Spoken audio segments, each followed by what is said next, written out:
Hello everyone, मैं लक्ष्मण सिंह चौहान आपके अपने चैनल पर आप सभी छात्रों का स्वागत करता हूं। आपके इस चैनल के माध्यम से कंटिन्यू हम लोग पाइथन ट्यूटोरियल की क्लास कंटिन्यू पढ़ रहे हैं और आज के पाइथन ट्यूटोरियल क्लास में हम लोग सीक्वेंस क्लास का एक सब टाइप है जिसे कहेंगे रेंज डाटा टाइप और रेंज क्लास टाइप के नाम से भी जाना जाता है। तो रेंज क्लास को आज हम लोग सीखेंगे, क्या होता है रेंज क्लास और रेंज क्लास से कैसे ऑब्जेक्ट क्रिएट करते हैं। पहले बात मैं क्लियर कर दूं, आपने इससे पहले सीक्वेंस क्लास का लिस्ट, टपल एंड स्ट्रिंग तीन सब टाइप पढ़ रखे हैं और आज रेंज उसका चौथा टाइप है, सीक्वेंस के अंतर्गत आता है। लेकिन आज का जो एक क्लास टाइप है रेंज, ये तीनों से थोड़ा सा डिफरेंस है। क्योंकि ये डिफरेंट इसलिए है, आपने देखा था लिस्ट, टपल और स्ट्रिंग तीनों का अपना स्पेसिफिक सिंबल हुआ करता था। हम लोग इसकी मदद से कुछ वैल्यू अपने मर्जी से देते थे। आपको रेंज क्लास में इतनी फैसिलिटीज मिलने वाली है कि आपको वैल्यू चूज करने की जरूरत नहीं है, ऑटोमेटिकली वैल्यू प्रोड्यूस करता है सीक्वेंस में और एक सीक्वेंस में वो रखने का काम भी करता है। मतलब आपसे यूजर से इनपुट लेने की जरूरत उसे नहीं है। आप केवल सीरीज की स्टार्टिंग वैल्यू, एंडिंग वैल्यू और स्टेप वैल्यू तीन चीज बता दें, वह स्वतः ही ऑटोमेटिकली वैल्यू को अरेंज करता है और उसको place on the continuous place पर रख देता है। हाँ, वो वैल्यू रखने का जो तरीका था वो वैसे ही है जैसे लिस्ट में, टपल में और स्ट्रिंग में था। मतलब सीक्वेंस में इंडेक्सिंग यहाँ कर सकते हैं आप, इंडेक्सिंग से आप कुछ पा सकते हैं, इंडेक्सिंग सपोर्टिंग करता है।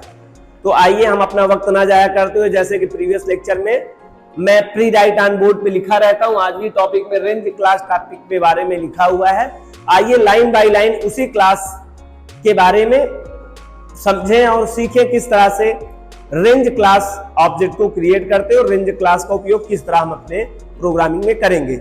इसका विस्तार हम लोग ज्यादा तरीके से, बेहतर तरीके से उपयोग करेंगे, अपनी प्रोग्रामिंग स्किल में करेंगे। लेकिन सीक्वेंस डाटा टाइप के साथ में का ही एक सब टाइप है, तो हम लोग चर्चा इसको भी करेंगे।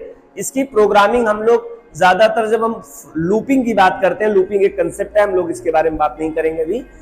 इन फ्यूचर आप समझिए इसके उपयोग किया जाएगा। बस एक बेसिक कंसेप्ट समझ के चलिए आप कि रेंज क्या होता है, रेंज का एक कंसेप्ट बस, ठीक है। आइए, range class type. Range class is a pre defined class of Python. Python programming language का एक यह भी क्लास टाइप है, जैसे कि इंट क्लास टाइप, जैसे फ्लोट क्लास टाइप, जैसे कंप्लेक्स क्लास टाइप, जैसे बूल क्लास टाइप। मतलब primary data type, primary class type के बाद जो हम लोग सीक्वेंस क्लास टाइप या सीक्वेंस डाटा टाइप हम लोग पढ़ रहे हैं, उसके अंतर्गत हम लोगों ने लिस्ट क्लियर कर लिया, टपल क्लियर कर लिया, स्ट्रिंग क्लियर कर लिया। यह भी एक सब टाइप है सीक्वेंस का। और यहां पहली लाइन बताया गया, range class is a pre defined class of Python. और जो हमने भी आपको क्रमबद्ध बताए थे वो उसी के कंटिन्यूअस और भी एग्जांपल थे क्लास के, predefined class of Python. आगे, it is also called to sequence class subtype of Python. आपने देखा है लिस्ट हो, टपल हो, स्ट्रिंग हो, तीनों ही सब क्लास टाइप किसके कहलाते हैं? सीक्वेंस क्लास टाइप के। क्यों कहलाते हैं बताने की जरूरत नहीं पड़ेगी, क्योंकि प्रीवियस हम लोगों ने 3 क्लास में बहुत डीप तरीके से उसको एक्सप्लेन किया है क्यों what's reason is called to sequence class. और आपको मैंने वो पिछले लेक्चर में भी क्लियर कर दिया था, सीक्वेंस कोई ऑफिशियल क्लास टाइप आपको पीवीएम या कंपाइलर नहीं करता है, वो पार्टिकुलर नेम से करेगा। वो माना जाता है कि सीक्वेंस क्लास है, क्योंकि बिहेवियर ऐसे है। समझने के लिए आप समझ सकते हो, हम भी ह्यूमन हैं और आप भी ह्यूमन हैं, लेकिन हमें जब भी कॉल किया जाता है एक जेंडर से हिसाब से कॉल किया जाता है, मेल, फीमेल, फीमेल एक्सेट्रा, है ना। इन तीनों पार्टिकुलर नेम से कहा जाता है, लेकिन हम लोग बाय डिफॉल्ट ह्यूमन क्लास से संबंधित होते हैं। वैसे आप समझ सकते हैं सीक्वेंस एक क्लास है और उस क्लास के अंतर्गत 4 प्रकार के सब क्लास आएंगे और उसमें बाय नेम्ड जो ऑफिशियल, जब मैं ऑफिशियल कहता हूं तो मतलब पाइथन जिसको डिटेक्ट करता है, आपके पीवीएम जिसको समझता है, जो पाइथन का ऑफिशियल नेम है जो हमें रिटर्न करता है पाइथन। तो आपको सीक्वेंस क्लास के अंतर्गत आपको लिस्ट, टपल, स्ट्रिंग और रेंज चारों होते हैं। तो आज चौथा जो है वो हम लोग पढ़ रहे हैं सीक्वेंस क्लास का एक सब टाइप। तो range class is a predefined class, range class predefined class है पाइथन का। It is also called to sequence class, इसे भी सीक्वेंस क्लास का सब टाइप कहा जा सकता है पाइथन का ही, ठीक है। और मैं फिर से एक बार बता दूं, सब टाइप ऑफ सीक्वेंस में रेंज ही नहीं है। इससे ठीक पहले हम लोगों ने 3 क्लास और पढ़ रखा है, उसमें से लिस्ट, टपल और स्ट्रिंग, ये चौथा सब टाइप है किसके, सीक्वेंस क्लास का। आई होप ये लाइन आपको समझ में आ गई। दूसरी लाइन बात करते हैं हम लोग, range allow the user to generate. अभी हम लोग रेंज क्लास की बात करें, भी मेथड की बात नहीं करेंगे। Range allow the user to generate, range क्या करता है, अलाउ करता है, अनुमति देता है the user to generate a series of integer constant value. User चाहे तो सीरीज माने श्रृंखला, और सीरीज में क्रम का बहुत बड़ा रोल होता है। तो सीरीज का मतलब आप समझते हैं, जैसे 1 2 3 4 5 6 7, जैसे सीरीज में A B C D, या रोमन की कोई बातें गिनती है ना। कुल मिला के क्रमागत जो पहले से प्री डिफाइंड होता है उसे सीरीज कहते हैं। सीरीज में श्रृंखलागत, और श्रृंखलागत में आपके A to Z आएंगे, या फिर आपको काउंट आएगा, या टेबल भी आ सकता है। हाँ, आप इस सीक्वेंस का क्रम जो है वो घटा बढ़ा सकते हैं उस स्टेप से, हम लोग आगे देखेंगे। मैंने सीक्वेंस का मतलब समझाना चाहता था। सीक्वेंस मतलब होता है क्रमागत, ठीक। Range allow the user to generate a series of integer, series का मतलब यहाँ सीक्वेंस समझ सकते हैं आप, सीरीज ऑफ इंटीजर कांस्टेंट।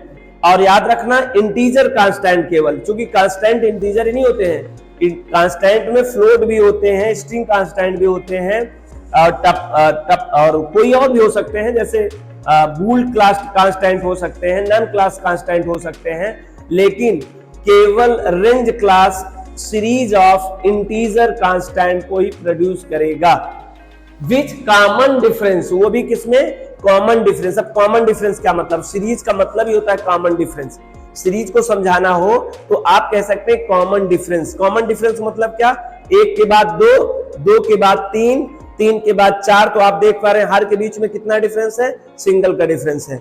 ऐसा भी हो सकता है 1 के बाद 3, 3 के बाद 5, 5 के बाद 7, देखो सब में 2-2 का गैप है, 1-1 का गैप है, ये 3-3 का गैप हो सकता है, 5-5 का गैप हो जाएगा। लेकिन ध्यान रखना, टोटल नंबर ऑफ वैल्यूज में जो डिफरेंस रहेगा, जो अंतर रहेगा, जो बीच में गैपिंग रहेगी, वो इक्वल पूरे के लिए रहेगा। ऐसा नहीं किसी में 2 की गैपिंग, अगले वाले वैल्यू में 3 की गैपिंग, अगले वाले वैल्यू में 4 की गैपिंग, ऐसे रहेगा तो उसे कॉमन डिफरेंस नहीं कहते हैं। कॉमन डिफरेंस मतलब होता है जो भी डिफरेंस होगा वो प्रत्येक 2 अंकों के या 2 संख्याओं के बीच में सब में कॉमन रहेगा, चाहे 2-2 का, चाहे 4-4 का, चाहे 5-5 का, चाहे 1-1 का, ठीक है।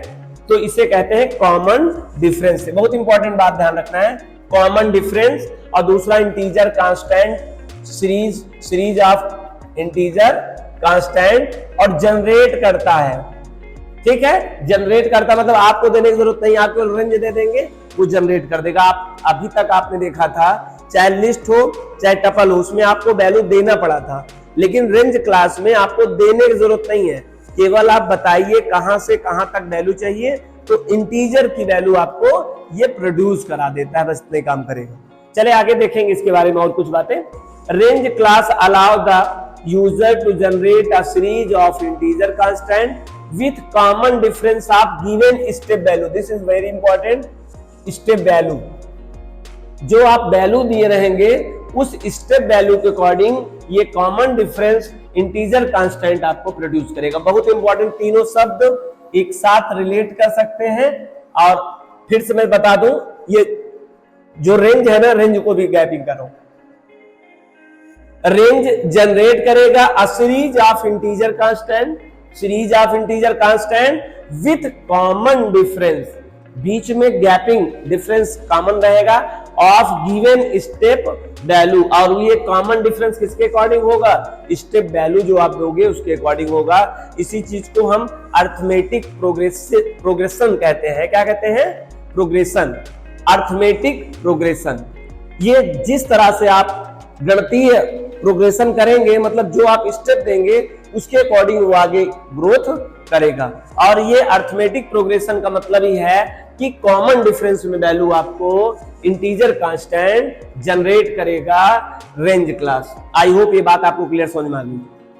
ठीक है, आगे बात करते हैं। दोनों की बात समझे तो रेंज एक क्लास है, प्रीडिफाइंड क्लास है पाइथन का, सब सीक्वेंस के अंतर्गत आता है और इसकी मदद से होता क्या है, इसकी मदद से जनरेट किया जाता है series of integer constant with common difference of given step value, जिसे हम लोग अरिथमेटिक प्रोग्रेशन के नाम से जानते हैं। ठीक है, आई होप आपको तीसरी लाइन समझ में आनी चाहिए।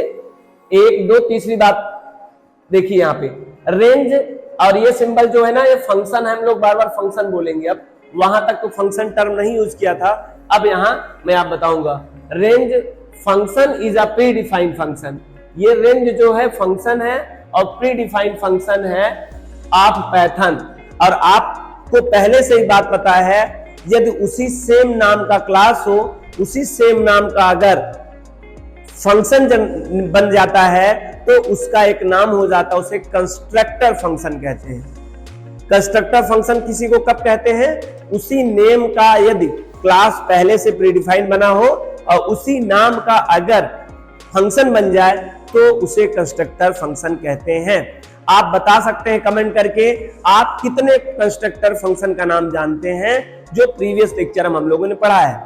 राइट टू कमेंट, उनका नाम आप कमेंट करके बताइए कौन से ऐसे कंस्ट्रक्टर फंक्शंस हैं जिनका उपयोग हमने प्रीवियस लेक्चर में कंटिन्यूअस कर रहे थे या करते हैं और जानते हैं, वी कैन से दैट। तो नाम क्या है आप, this is not first constructor function, we are also previous lecture learn to list, tuple, string. हम लोगों ने सीक्वेंस में 3 तो ऑलरेडी देखा है, लेकिन कभी आप ये नहीं दिमाग में रखिएगा कि मात्र 4 कंस्ट्रक्टर फंक्शन होते हैं। कौन, सीक्वेंस क्लास में कंस्ट्रक्टर होते हैं, ऐसा नियम नहीं है। वैसे कंस्ट्रक्टर का नाम कंस्ट्रक्टर क्यों पड़ा, ये भी एक कमेंट पे लिखने वाली बात आपको है। What's reason behind this call to constructor function, क्या रीजन है इसका नाम कंस्ट्रक्टर ही रखा गया, डिस्ट्रक्टर नहीं रखा गया, जनरेटर नहीं रखा गया, प्रोड्यूसर नहीं रखा गया, कंस्ट्रक्टर क्यों रखा गया? कंस्ट्रक्टर का मीनिंग होता है निर्माण। एक्चुअली में आप जानते हैं कि हीप एरिया पे जो मेमोरी एलोकेट का काम किया करता था, किया करता है और आगे चल के शायद किया करता रहेगा, वो होता है क्लास का काम होता है। क्लास ही जगह एलोकेट कराता था मेमोरी पर, लेकिन मॉडर्न प्रोग्रामिंग लैंग्वेज में उसके कांस्टेंट को देखकर भी आपका स्मार्ट और इंटेलिजेंस जो कंपाइलर है आज के समय का मॉडर्न, वो ऑटोमेटिकली उनके कांस्टेंट के अकॉर्डिंग उनका क्लास अंडरस्टैंड कर लेते हैं और उनका लिए मेमोरी लोकेट कर देते हैं। तो रेंज कंस्ट्रक्टर फंक्शन की मदद से मेमोरी पर जगह एलोकेट हो जाएगी और मेमोरी पे एलोकेट तो होगी, ये काम तो सभी करते थे। आप विथ वैल्यू और आपके लिए विथ वैल्यू लाके वैल्यू भी रख देगा, आपको अरेंजमेंट भी कर देगा, अपने सीक्वेंस में पैरेलल रख भी देगा, जिस अकॉर्डिंग आपने कॉमन डिफरेंशिएशन किया होगा, मतलब कॉमन डिफरेंस जो आपने दिया होगा उसके अकॉर्डिंग वैल्यू जनरेट होगी सीरीज में और वो अपने प्रॉपर सीक्वेंस में स्टोर भी हो जाएगी। मतलब रेंज फंक्शन क्या करता है, range function create a specific place on heap area and also placed on the generated integer constant value. आइए, range function is a predefined function of Python, it is also called to constructor function. आपको पहले से पता है constructor functions है और constructor function इसके अलावा भी प्रीवियस लेक्चर में हम लोगों ने जितने भी प्री डिफाइंड क्लास पढ़े थे, प्री डिफाइंड डाटा टाइप पढ़े थे, चाहे वो इंट हो, चाहे फ्लोट हो, चाहे आपका कॉम्प्लेक्स हो, चाहे नन हो, चाहे बूल हो, वो जितने भी हैं सब भी कंस्ट्रक्टर फंक्शन अपना रखे हुए हैं। इंट का भी अपना कंस्ट्रक्टर फंक्शन है, फ्लोट का भी अपना कंस्ट्रक्टर फंक्शन है। आप किसी से भी एक नया प्लेस एलोकेट करा सकते हो। मोस्टली जितने क्लास है उनके अपने फंक्शन हैं, ठीक उसी तरह से रेंज का अपना कंस्ट्रक्टर फंक्शन भी है। Such as list, tuple, str। देखिए मैंने ये जो कंस्ट्रक्टर फंक्शन का जिक्र किया है सच एज में, इनके अलावा भी आप इंट, फ्लोट, बूल, कॉम्प्लेक्स और लिख सकते हैं। मैं 3 तक केवल इसलिए जा रहा हूं क्योंकि हम सीक्वेंस क्लास के अंतर्गत 3 ही पढ़े थे, इसलिए प्रीवियस 3 स्टेप तक मैं प्रीवियस जा रहा हूं आपको रिलेट करने के लिए। तो अगर सीक्वेंस क्लास के कंस्ट्रक्टर पूछे जाएं तो list function, tuple constructor function, str constructor function and range also constructor function. These are 4 different constructor function of sequence class of Python. ठीक है, आगे रेंज फंक्शन, बार बार मैं इसको प्रोनाउंसिएट अब रेंज करूंगा, क्लास नहीं कहूंगा, क्लास चूंकि यहाँ पे फंक्शन है ये। Range function text can be initialised in 3 different ways. Range function 3 तरह से इनिशियलाइज हो सकता है। देखिए कैसे, रेंज के अंतर्गत आप एक आर्गुमेंट पास कर सकते हैं, सिंगल आर्गुमेंट, ठीक है, ऐसा भी हो सकता है। रेंज फंक्शन के अंदर आप first argument comma second argument, आप 2 आर्गुमेंट भी पास कर सकते हैं। फिर सुनिएगा, रेंज फंक्शन के अंदर एक आर्गुमेंट पास कर सकते हैं, रेंज फंक्शन के अंदर कंस्ट्रक्टर का 2 आर्गुमेंट पास कर सकते हैं, और रेंज फंक्शन के अंदर 3 आर्गुमेंट पास कर सकते हैं, नंबर 1, नंबर 2, नंबर 3, नंबर 3। लेकिन बात समझिएगा, आप नंबर 1 करने से भी आपको प्रोड्यूस हो जाएगा series of integer constant value of common difference, and range में यदि आप 2 आर्गुमेंट पास करते हैं फिर भी आपको series of integer constant common difference मिल जाएगा, और आप रेंज में 3 आर्गुमेंट पास करेंगे फिर भी आपको series of integer constant common difference मिल जाएगा और गिवन स्टेप वैल्यू। बस अंतर यह है, यदि आप एक आर्गुमेंट पास करेंगे, अगर आप सिंगल आर्गुमेंट पास करते हैं तो वो इंड आर्गुमेंट कहलाता है। क्योंकि ये, हालांकि इसकी बात हम लोग नीचे लाइन में की, अभी नहीं बात करेंगे, अभी यहीं तक चर्चा करें। रेंज एक आर्गुमेंट के साथ भी हो सकता है, रेंज 2 आर्गुमेंट के साथ भी हो सकता है, रेंज 3 आर्गुमेंट के साथ भी हो सकता है, और आप रेंज को इम्पटी नहीं करिएगा, नहीं एरर जनरेट कर देगा। इसीलिए यहाँ पे 3 बार बताया गया है। मतलब आप रेंज को मोस्टली आपने देखा था, लिस्ट को हम लोग क्या कर सकते हैं, आपको याद होगा कंस्ट्रक्टर में, थोड़ा सा जिक्र कर लें, आप लिस्ट कंस्ट्रक्टर को ऐसे भी कर सकते थे, आप ऐसे भी लिस्ट कंस्ट्रक्टर को हम लोग टपल को भी खाली कर बना सकते थे। लेकिन रेंज में आप क्या करेंगे, रेंज में आपको इम्पटी नहीं करना है, रेंज में कम से कम सिंगल आर्गुमेंट तो देना ही देना है, ठीक, डबल भी दे सकते हैं, ट्रिपल भी दे सकते हैं। चलिए इसके आगे की चर्चा में अगली लाइन में करता हूं। The first argument as start range of the sequence, जो पहला आर्गुमेंट अगर आप देते हैं तो उसे सीक्वेंस का स्टार्ट कहा जाता है, वहां से स्टार्ट रेंज ऑफ सीक्वेंस होगा इंटीजर का। ये बहुत इंपॉर्टेंट बात है, जो पहला आर्गुमेंट है वो start range of sequence integer series, वो बताएगा कि रेंज कहां से स्टार्ट होगा, ठीक है, याद रखना। लेकिन अगर आपने तीनों दिया होगा तब का मीनिंग बता रहा हूं, अगर आप केवल एक आर्गुमेंट दिए होंगे तो उसको स्टार्ट रेंज ऑफ सीक्वेंस नहीं समझेगा। अभी मैं एक्सप्लेन करूंगा इस बात को नीचे जब इसका एग्जांपल करूंगा तब, ठीक है। याद रखना ये बात तब है जब तीनों दिए रहे, हम इसके रिस्पेक्ट में बात कर रहा हूं। ये जो भी लाइन कही जाई है, पहली, दूसरी, तीसरी, ये इनके अकॉर्डिंग कही जा रही है, इन दोनों के अकॉर्डिंग नहीं कही जाएगी, नहीं आप कंफ्यूज हो जाए। फिर समझिए, the first argument as start range of sequence integer series that can be optional, ये पहला क्या हो सकता है, ऑप्शनल हो सकता है, and by default the start value will B 0, और स्टार्ट वैल्यू बाय डिफॉल्ट क्या होगी, 0 होगी। ये बात बड़ी ध्यान देने वाली बात है, बाय डिफॉल्ट स्टार्ट वैल्यू क्या होगा, 0 होगा, और क्या है ये, ऑप्शनल है, ठीक है। अगर आपने फर्स्ट आर्गुमेंट ऐसे फर्स्ट, सेकंड, थर्ड आर्गुमेंट दिया तो जो पहला है उसको पीवीए में ट्रीट करेगा कि यहीं से स्टार्ट करना है, और आप ये वाली वैल्यू ऑप्शनल भी कर सकते हैं, और अगर आप ऑप्शनल करते हैं तो बाय डिफॉल्ट उसकी स्टार्ट वैल्यू कहां से होगी, 0 से होगी। क्यों 0 से होगी, क्योंकि आप सबको पता है इंडेक्स वैल्यू हमारी 0 से स्टार्ट होती है, और ये सीक्वेंस क्लास का ही सब टाइप है, तो उस बात को फॉलो करने के लिए 0 से स्टार्ट किया। वैसे भी जानकारी के बता दूं, जो इंटीजर वैल्यू होती है विल बी स्टार्ट टू 0, हमारी जो गिनती शुरू होती है मशीन की भाषा में आपकी गिनती शुरू होती कि नहीं होती डजंट मैटर, लेकिन यहाँ पर जो भी ट्रीट किया जाता है वो 0 से ट्रीट किया जाता है, 0 1 2 3 4 5, ठीक। इसीलिए ये जो वैल्यू जनरेट किया जाता है वो भी बाय टेक्नोलॉजिकल मैनर में 0 से वैल्यू रिटर्न करता है, ठीक, ये बात ध्यान रखना है। आगे the second argument is that, जो दूसरा वाला आर्गुमेंट है, फर्स्ट आर्गुमेंट के बारे में तो आपने एक्सप्लेन कर लिया। Second argument that is end range of series, ध्यान रखना ये जो दूसरा वाला आर्गुमेंट है ये इंड रेंज ऑफ सीरीज कहलाता है, दैट इज कंपल्सरी।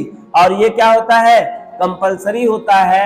आप इसे ना लिखे कोई प्रॉब्लम नहीं, आप अगर फर्स्ट आर्गुमेंट नहीं देते हैं, कॉमा लगा देते हैं या कुछ नहीं देते हैं, आप सेकेंड आर्गुमेंट दे देते हैं तो आपका ये कंपल्सरी हो जाएगा, मतलब ये ऑप्शनल रहेगा, लेकिन ये क्या रहेगा, ये कंपल्सरी होता है। And the ended value will B NO -1, मतलब एक्सक्लूडेड, एक होता है इंक्लूडेड और दूसरा होता है एक्सक्लूडेड। इस बात को तो समझे अंग्रेजी में, यहां पर जो आप नंबर देंगे वो इंक्लूड होता है, मतलब वहां से शुरू होता है, लेकिन जो इंड वैल्यू देंगे वो वैल्यू एक्सक्लूडेड होता है। एक्सक्लूडेड माने जो वैल्यू आप 15 दिए होंगे तो 14 तक, 20 दिए होंगे तो 19 तक, 100 दिए होंगे 99 तक, मतलब जो भी वैल्यू आप देंगे उससे कम तक चलता है। तो आप यहां पर कह सकते हैं ये एक्सक्लूडेड होती है। मैं इस बात को NO -1 को मैं लिख देता हूं एक्सक्लूडेड, ये एक्सक्लूडेड होती है, मतलब जो आप वैल्यू देंगे इंड में वहां तक ना चल के एक कम तक ही चलेगा, वहां तक नहीं चलेगा। जबकि शुरुआत की स्टेप वैल्यू क्या, स्टार्ट वैल्यू क्या होती है, इंक्लूडेड होती है, वहां से शुरू होगा। चलिए इसके बारे में एक्सप्लेन बताऊंगा आपको लास्ट में एग्जांपल से, बात समझ में आ जाएगी। आगे बात करते हैं, इसी के रिस्पेक्ट बात कर रहा हूं, ध्यान रखना मैं इन दोनों के बारे में बात नहीं कर रहा हूं क्योंकि उसमें एक ट्रिक है, आप कंफ्यूज हो जाएंगे। हम जब इन तीनों के बारे में बात कर रहा हूं, इसकी और इसकी बात नहीं करूंगा, ठीक है। नहीं, अगर आप इसके अकॉर्डिंग अगर ये लाइन समझेंगे, अगर एक आर्गुमेंट दिया जाएगा तो याद रखना जो एक आर्गुमेंट पास होता है तो उसे इंड समझता है, वो स्टार्ट नहीं समझता है। जैसे आप सोचें कि रेंज के अंदर मैं एक केवल आर्गुमेंट पास कर दूं तो इसको स्टार्ट समझेगा या इसको स्टेप समझेगा तो इसको इंड समझता है। क्यों?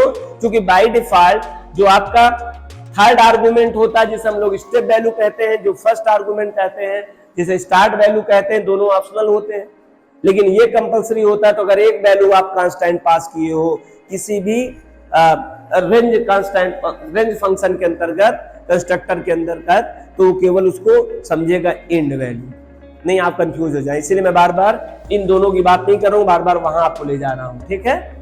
रीजन है उसका, फिर समझिए। The third argument is that step range of series, जो तीसरा वाला आपका आर्गुमेंट होगा वो स्टेप होता है। क्या होता है? स्टेप होता है सीरीज का, कि सीरीज का स्टेप क्या होगा, और इसी स्टेप की मदद से ही कॉमन डिफरेंस जनरेट होता है। इसी स्टेप की मदद से ही अर्थमेटिक प्रोग्रेशन एक चीज है, वो आप समझते हैं, मतलब अर्थमेटिक के अकॉर्डिंग वो प्रोग्रेस करेगा जो आपने दिया होगा स्टेप, है ना। जैसे आपने स्टेप दिया होगा वैसे आगे इंप्लीमेंट करेगा। तो अर्थमेटिक प्रोग्रेशन या फिर कॉमन डिफरेंस इसी स्टेप की वजह से जनरेट होता है। और step that can be optional, ये भी क्या होता है? ऑप्शनल होता है। लाइक आप फर्स्ट आर्गुमेंट, जैसे पहला वाला आर्गुमेंट, स्टार्टिंग आर्गुमेंट अगर आप नहीं देते हो, फिर उसी तरह से एंडिंग या स्टेप वैल्यू भी ना दो third argument. And by default step value will be 1, sorry क्या होगा? 1 होगा। बाय डिफॉल्ट अगर स्टार्ट में आप कुछ नहीं देते 0 ट्रीट किया जाएगा, और लास्ट में स्टेप अगर आप नहीं देते तो उसे 1 ट्रीट करेगा, ठीक है। इससे किसी प्रकार का स्लाइसिंग से लेना देना नहीं, ध्यान रखना। स्लाइसिंग के जैसा है, लेकिन आपके दिमाग में कुछ स्लाइसिंग हो तो स्लाइसिंग हट जाइएगा।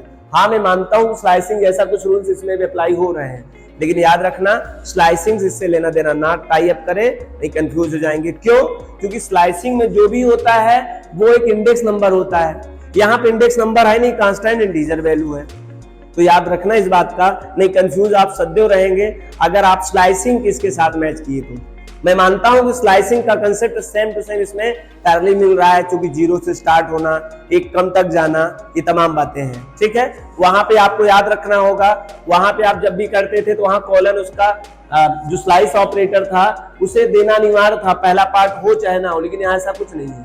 आपको कॉमा देने की जरूरत नहीं है, केवल आप वैल्यू दीजिए बस, एक आर्गुमेंट या 2 आर्गुमेंट या 3 आर्गुमेंट, और कम से कम एक आर्गुमेंट देना अनिवार्य नहीं, एरर हो जाएगा। हमने भी आपको बात बताया था जब यहां बात किया था, चौथा नंबर तरीका जो था। फंक्शन जब बात किए थे कि आप इरेज कर दिया मैंने एक्चुअली में, ये आप उसको ऐसा नहीं कर सकते हैं। आगे चले, एक बात ये नीचे लिखिए, देखिए फिर से इस लाइन को समझूंगा। The third argument is that step range of series that can be optional and by default the step value will be 1। पहला 1 होता है। आगे और बात है इसमें, and it can not be 0। याद रखना स्टेप में 0 नहीं रखना होगा, ठीक है। आगे the range function only produce to series of integer constant. याद रखना केवल इंटीजर कांस्टेंट की सीरीज देता है, ना कि आपको फ्लोट का देगा, ना तो आपको स्ट्रिंग का देगा, ना किसी भी और क्लास के कांस्टेंट को देगा। मैंने जिक्र पहले से ही कर रखा था। जो रेंज है वो range only with use for integer constant, केवल इंटीजर कांस्टेंट के लिए यूज होता है। फ्लोट, स्ट्रिंग, बूल, नन, इन सब के साथ उपयोग नहीं किया जाएगा, ठीक है। आगे चले, it has no specific constant symbol as like list, tuple, string. आपको पता होगा लिस्ट का स्पेसिफिक कांस्टेंट रिजर्व ये सिंबल था, टपल का ये था, हालांकि ऑप्शनल था फिर भी, और ये स्ट्रिंग का था। जैसे प्रत्येक क्लास का आपने देखा था अपना एक सिंबल होता है रिजर्व, लेकिन इसका कोई सिंबल रिजर्व नहीं होता है, ध्यान रखना। रेंज का कोई रिजर्व सिंबल नहीं है, यही बताने का प्रयास यहाँ किया गया है। The all arguments must be integer. याद रखना ये जो आर्गुमेंट में बात कर रहा था, याद करो मैं यहाँ जो बात कर रहा था आर्गुमेंट आर्गुमेंट आर्गुमेंट, यहाँ केवल इंटीजर ही हो सकता नहीं। आप सोचो स्ट्रिंग कांस्टेंट में जनरेट करा लूं, मैं टपल कांस्टेंट जनरेट करा लूं, मैं फ्लोट कांस्टेंट जनरेट करा लूं, तो it is only work with integer constant. केवल इंटीजर कांस्टेंट के साथ काम करता है और नहीं करता। यही बात यहाँ बताने का प्रयास फिर से किया गया है। वो अलग बात है कि आप पॉजिटिव और नेगेटिव दोनों तरह की वैल्यूज से जनरेट करा सकते हैं, और उसके बीच में आपको कॉमन डिफरेंस भी रहेगा कि अरिथमेटिक प्रोग्रेशन भी आपको वहां देखने को मिलेगा। चले, ये बात भी समझ में आ गया। इसका कोई सिंबल नहीं है specific. It is an iterable class type. Iterable class type मतलब क्या होता है, आपको पिछली भी क्लास में हम लोगों ने ये बात कई बार जिक्र किया है।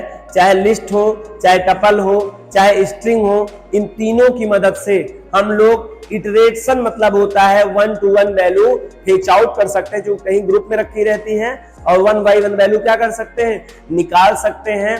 तो निकालने की इस व्यवस्था को बार बार जो वैल्यू प्राप्त कर लेते हैं हम लोग, आगे के कंसेप्ट में या आगे के लेक्चर में सीखेंगे। एक कंसेप्ट होता है लूपिंग कंसेप्ट, जिसे हम लोग इटरेशन कहते हैं।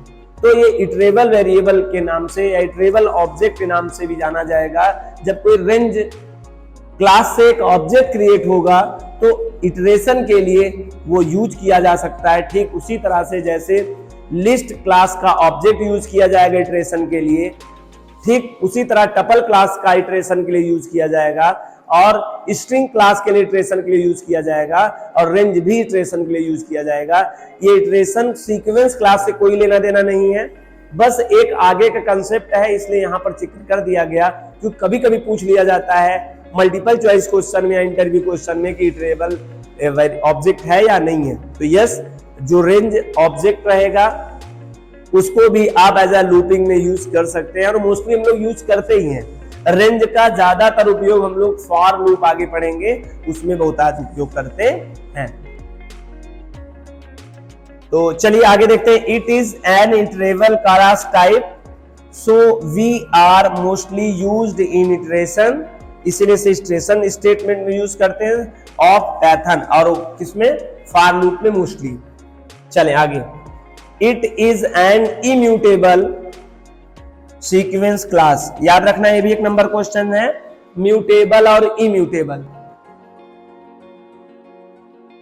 म्यूटेबल और इम्यूटेबल का मतलब होता है कि चेंजेबल और नॉट चेंजेबल। आपने देखा था लिस्ट म्यूटेबल टाइप का था, मतलब लिस्ट के ऑब्जेक्ट के जो एलिमेंट्स थे उनको चेंज किया जा सकता था, और हम लोगों ने देखा था चाहे टपल हो चाहे स्ट्रिंग हो, उसमें चेंजेस अलाउ नहीं करता है।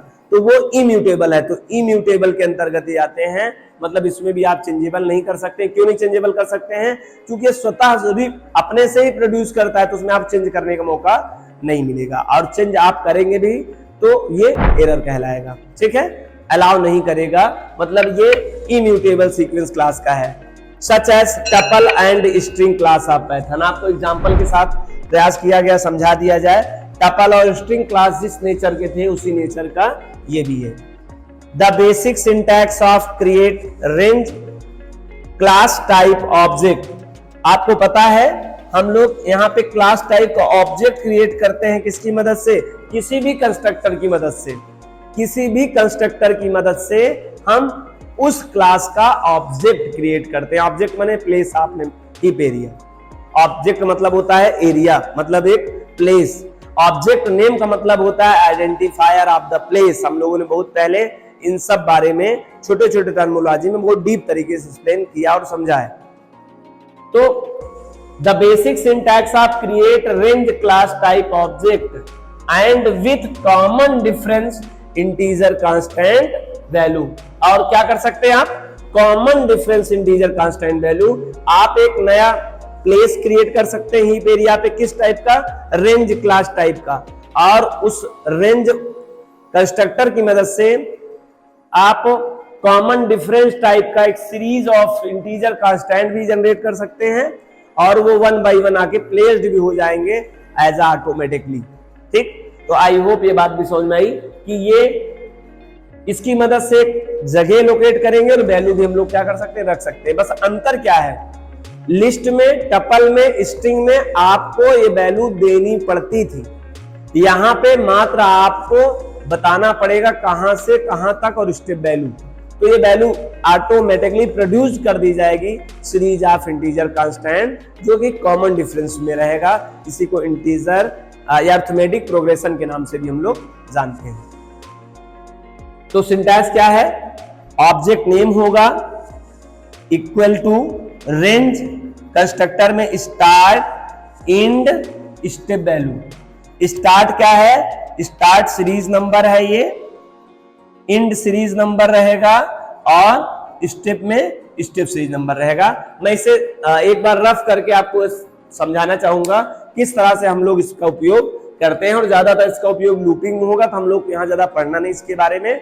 बस एक कंसेप्ट जानना था क्या है रेंज क्लास, तो हमने इस आपको लेक्चर में समझाने का प्रयास किया हूं, और मोस्टली हर उस बातों को एक्सप्लेन किया हूं जो आपको इंटरव्यू में या आपके मल्टीपल चॉइस क्वेश्चन में आपके लिए प्रश्न अराइज हो सकते हैं, एज अ क्वेश्चन अराइज हो सकते हैं।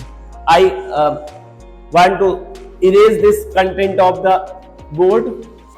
हमें इस रेंज के बारे में कुछ आइडिया जनरेट करना होगा कि ये किस तरह से काम करता है।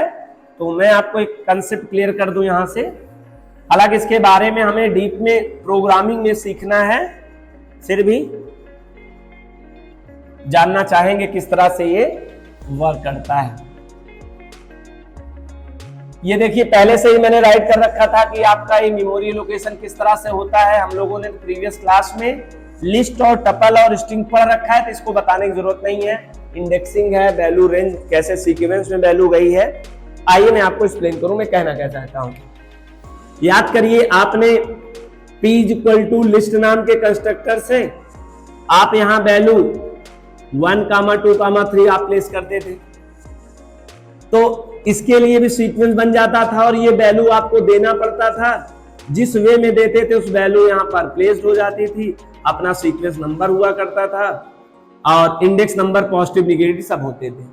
इसी तरह टपल में भी आपने देखा था। टपल में कैसे देखा था?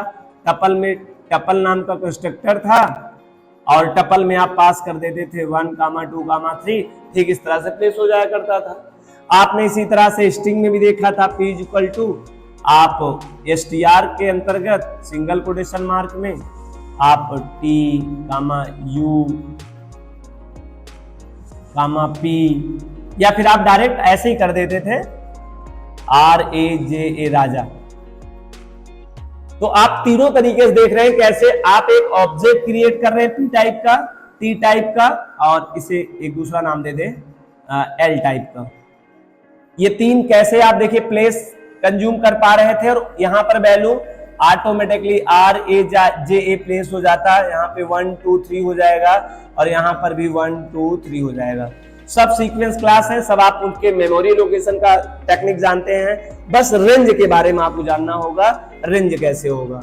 रेंज में आपको R equal to, suppose that यहाँ पर एक ऑब्जेक्ट नेम R मैंने लिया है और रेंज में अगर आप पास कर देते हैं 5 केवल, क्योंकि हमने सिंटैक्स बताया था सिंगल आर्गुमेंट दें तो क्या होगा, तो यहाँ 5 आप करते हैं तो ये 5 क्या ट्रीट किया जाएगा, स्टार्ट ट्रीट किया जाए सीरीज का, या इंड ट्रीट किया जाएगा, या स्टेप ट्रीट किया जाएगा। ये सोचने की बात है और हमने इसको एक्सप्लेन कर दिया है। यदि आप सिंगल आर्गुमेंट इसमें पास करते हैं तो इसको क्या ट्रीट करेगा, वो इंड समझेगा। ध्यान रखना, अगर आपने सिंगल आर्गुमेंट पास किया तो उसको इंड समझेगा, लेकिन फिर भी इंड भले समझे लेकिन इसका स्टार्टिंग और स्टेप ये बाय डिफॉल्ट क्या समझेगा, इसको 0 समझेगा और इसको 1 समझेगा। तो यहाँ 5 लिया जाएगा, यहाँ 0 और यहाँ 1।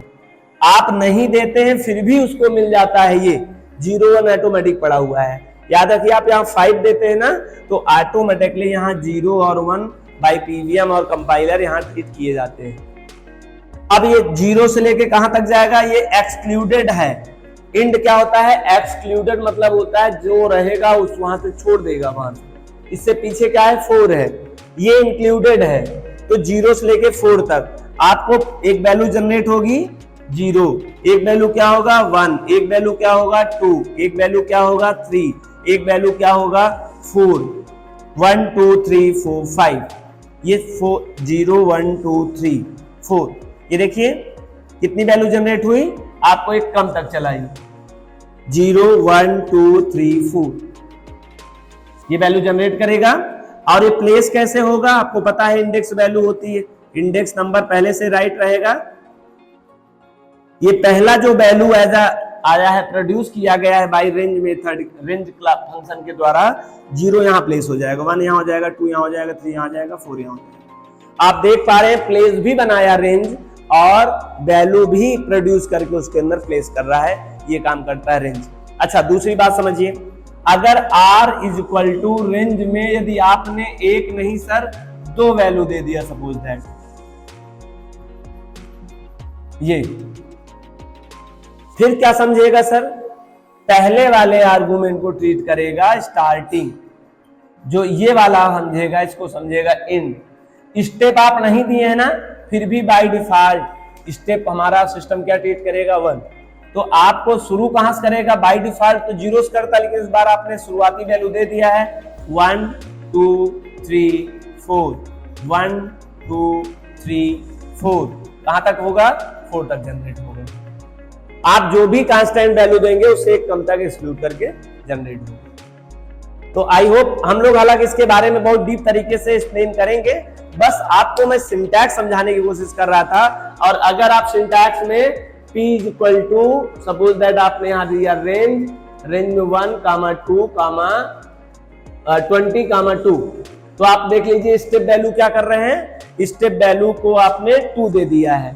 और स्टेप वैल्यू का मतलब ये होगा कि 1 के बाद 2 नहीं बल्कि 3 5, देख लीजिए इसके बीच बीच में कितना डिफरेंस है, कॉमन डिफरेंस है, 2 का डिफरेंस रहेगा, 1 का डिफरेंस है।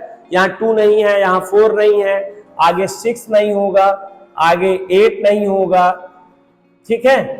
तो ये कॉमन डिफरेंस हुआ, इसी को अर्थमेटिक प्रोग्रेशन के नाम से भी जानते हैं। अगर यहाँ 3 दे देंगे तो 3 का, सॉरी, अगर आप यहाँ 3 दे देंगे 3 का डिफरेंस देगा, 4 देंगे 4 का देगा। जो भी आप यहाँ स्टेप वैल्यू देंगे उसी के बीच पे वो इंटीजर कांस्टेंट रिप्रोड्यूस कर देगा। यहाँ पे आप माइनस वैल्यू भी दे सकते हैं, कोई समस्या नहीं है, मतलब पॉजिटिव और निगेटिव भी सीरीज आप तैयार कर सकते हैं। और बाकी इसके बारे में मैं डीप में एक्सप्लेन करूंगा आपको जब लेके आऊंगा फंक्शन और सॉरी फॉर लूप और फॉर लूप में रेंज क्लास को और उसके ऑब्जेक्ट का बिहेवियर बहुत अच्छे समझेंगे।